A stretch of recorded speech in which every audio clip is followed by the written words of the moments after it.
আজ খুব ইন্টারেস্টিং একটা গল্প বলবো। কার্যত অজানা তথ্য বা কম জানা তথ্য। হাওড়া ব্রিজ নিয়ে। হাওড়া ব্রিজ তৈরি করাটা ইংরেজদের কাছে একটা চ্যালেঞ্জ হয়ে দাঁড়িয়েছিল। ব্রিজ বানাতে হবে, তা যেন একটা স্টেটমেন্ট হয়ে দাঁড়ায়। শুধু পাবলিকের যাতায়াত নয়, একটা স্থাপত্যের মুগ্ধতাও থাকবে। চয়েস ছিল দুটো। একদল বলেছিল আবার একটা বড়সড় ভাসমান ব্রিজ বানানো হোক যার খরচা কম পড়বে। আর অন্যদিকে ছিল মার্কেটের নতুন আসা ক্যান্টিলিভার ব্রিজ, যার খরচ প্রায় ভাসমান ব্রিজের তুলনায় দ্বিগুণ। চমকানোর মতো জিনিস করতে চেয়েছিল ইংরেজ কর্তারা। তারা ভেবে নিল টাকা লাগে লাগুক, ক্যান্টিলিভার ব্রিজই বানানো হবে। কিন্তু বানাবে কে? এ তো আর মুখের কথা নয়।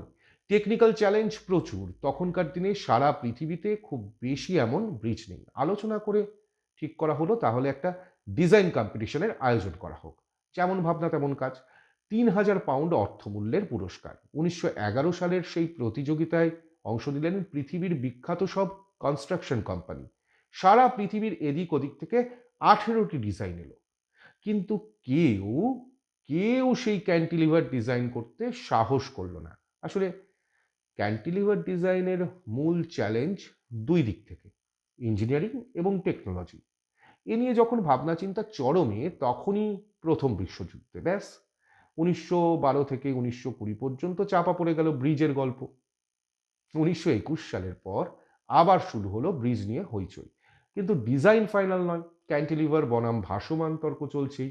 এদিকে ১৯১৭ সালে কানাডার কুবেক শহরের সেই বিখ্যাত পন্টিকিউবেক ক্যান্টিলিভার ব্রিজ ভেঙে পড়ায় ভাসমান ব্রিজের পক্ষেই সওয়াল জোরদার হচ্ছে। এমন সময় ১৯১৯ সালের হাওড়া ব্রিজের ডিজাইনের ব্যাপারে ঢুকে পড়লেন তখনকার দিনের বিখ্যাত ইঞ্জিনিয়ার রাজেন্দ্রনাথ মুখার্জি।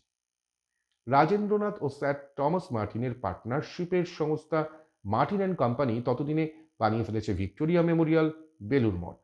ক্যান্টিলিভার ব্রিজের সমস্যাটা পর্যালোচনা করা হলো। সমস্যাটা হলো ফোর্স। ফোর্স ব্যালেন্স করতে করতেই জীবন কারবার। একটা ইলেকট্রোকেমিক্যাল সিস্টেমে যেমন ফ্রি ইলেকট্রন ঘুরে বেড়াতে পারে না, তেমনি এই বলবিদ্যাতেও ফ্রি ফোর্স ভেসে থাকতে পারে না।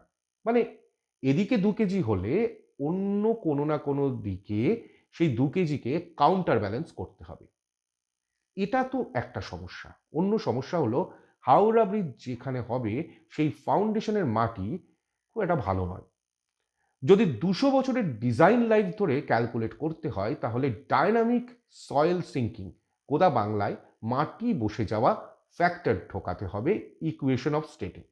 স্ট্যাটিক ইকুয়েশন সলভ করতে গিয়ে কালঘাম ছুটে যাচ্ছে, তারপর আবার ডায়নামিক ইকুয়েশন। তার সলিউশন কারও জানা ছিল না তখনকার দিনে। ১৯২১ সালে ১৯২১ সালে আর এন মুখার্জি ক্যান্টিলিভারের ডিজাইনের সমস্যার সমাধান করে ফেললেন। যদিও ইংরেজদের দাবি রাজেন্দ্রলালের নেতৃত্বাধীন মুখার্জি কমিটি নাকি কনসাল্ট করেছিল স্যার বাসিল মঠকে। এই বাসিল মঠ নাকি ক্যান্টিলিভার ব্রিজের ডিজাইনের সমস্যার সমাধান করেন। কিন্তু সমস্যাটা আসলে কি, আর স্যার মঠ কিভাবে তার সমাধান করেন, সেই তথ্য কিন্তু এখনো অজানা। আর এন মুখার্জির সঙ্গে যোগাযোগ ছিল প্রশান্তচন্দ্র মহলানবিশের। মহলানবিশ নিজে ফিজিক্সের ছাত্র হয়েও অ্যাপ্লাইড ম্যাথে ঝুঁকেছেন ততদিনে। ভিক্টোরিয়া মেমোরিয়াল হলের মাথায় যে অ্যাঞ্জেল অফ ভিক্টরিকে দেখা যায়, তেনাকে কত উচ্চতায় কোন দিকে ঘুরলে বল বেয়ারিংকে কত রোটেশন টলারেট করতে হবে সেই সব মহলানবিশই গণনা করে বের করে দিয়েছিলেন। বেলুড় মঠের জল নিকাশি ব্যবস্থার মেন প্ল্যানটাও প্রশান্তবাবু করে দিয়েছিলেন। আর এন মুখার্জি তাই শরণাপন্ন মহলানবিশের। প্রশান্তবাবু তখন ইংল্যান্ড যাবেন, তাই তিনি সেই সমস্যার সমাধানের লক্ষ্যে ইকুয়েশনটা নিয়ে নিলেন। ইকুয়েশনটা নিয়ে তখন গভীর ভাবনায় মহলানবিশ। জাহাজ যাত্রায় পুরো সময়টা এর পিছনে ব্যয় করে দিলেন পিসি মহলানবিশ। কিন্তু পুরো জাহাজ যাত্রায় এই সমস্যার সমাধান তিনি করতে পারলেন না। ইংল্যান্ডে পৌঁছতেই প্রশান্ত মহলানবিশ ছুটলেন রামানুজনের বাড়িতে, কারণ তিনি জানতেন যদি কেউ কম সময়ে এই সমস্যার সমাধান করতে পারেন তা সেটা একমাত্র রামানুজনই। রামানুজন খুব মন দিয়ে শুনলেন ব্যাপারটা, বললেন তাকে ২ দিন সময় দিতে হবে। খুবই ইন্টারেস্টিং এই অঙ্ক। ২ দিন পর প্রশান্তবাবু আবার দেখা করতে গেলে রামানুজন কার্যত শিশুর মতো উচ্ছ্বাসে বলে উঠলেন সমাধান তিনি করে ফেলেছেন। স্বপ্নেই নাকি তিনি এই সমাধানটি দেখতে পেয়েছেন। দুর্ভাগ্যের বিষয় দুর্ভাগ্যের বিষয় এই যে রামানুজন দেখে যেতে পারেননি হাওড়া ব্রিজের নির্মাণ। এর অনেক দিন পর ভারত ততদিনে স্বাধীন হয়ে গেছে।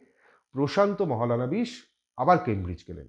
কেমব্রিজে গিয়ে রামানুজন যেই ঘরে বসে ইকুয়েশনটি সলভ করেছিলেন, সেই ঘরে রেখে এসেছিলেন হাওড়া ব্রিজের একটি ছবি। কি একটু অন্যরকম তথ্য তো? আমার ভিডিও যদি ভালো লাগে তাহলে অবশ্যই কলকাতা থ্রোব্যাক ফেসবুক পেজটিকে ফলো করুন। ইউটিউবেও আমরা আছি কলকাতা থ্রোব্যাক নামে। সাবস্ক্রাইব করুন। ইনস্টাগ্রামে তো হাজির। আর বাংলা এবং কলকাতা নিয়ে যদি নতুন নতুন তথ্য পেতে চান, জানতে চান, কি জানতে চান, তা অবশ্যই কমেন্ট বক্সে লিখুন। যথাসম্ভব চেষ্টা করব আপনাদের প্রশ্নের উত্তর দিতে।